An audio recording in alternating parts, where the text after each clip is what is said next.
परभणीमध्ये झालेली संविधान प्रतीची तोडफोड, सोमनाथ सूर्यवंशी यांचा पोलीस मारहाणीत झालेला मृत्यू आणि गृहमंत्री अमित शहा यांनी डॉक्टर बाबासाहेब आंबेडकर यांच्याबद्दल केलेलं आक्षेपार्ह विधान, बीड जिल्ह्यातील सरपंच संतोष देशमुख यांचा खून अशा विविध घटनांच्या निषेधार्थ शिवसेना, उबाठा, स्वाभिमानी शेतकरी संघटना यांच्या वतीनं डॉक्टर सुजित मिंचेकर आणि जिल्हाप्रमुख संजय चौगुले यांच्या नेतृत्वाखाली हातकणंगले तहसील कार्यालयावर मोर्चा काढण्यात आला।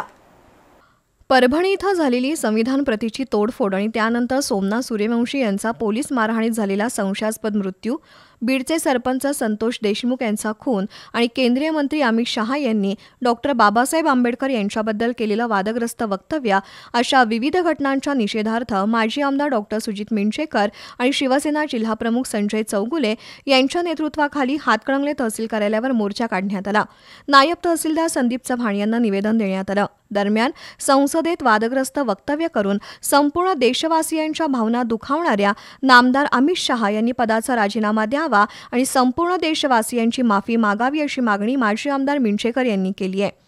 तसंच विविध घटनांमधील गुन्हेगारांना तात्काळ अटक करून त्यांच्यावर कठोर कारवाई करण्याची मागणी केली। यावेळी माजी सरपंच विनायक कोठावळे, शिरीष मधाळे, लक्ष्मण कोळी, विशाल साजणीकर, ओंकार कांबळे, चरण कांबळे, वैभव जमणे, नितीन कदम, संतोष कांबळे, अमर आठवले, काका पाटील, हेमंत कांबळे, अजित कांबळे, सुभाष माने, अभिजित शिंदे, जालिंदर जाधव, धोंडीराम कोरवी, अमित पाटील, अक्षय देसाई, ॲडव्होकेट सुरेश पाटील यांच्यासह प्रमुख पदाधिकारी, कार्यकर्ते उपस्थित होते।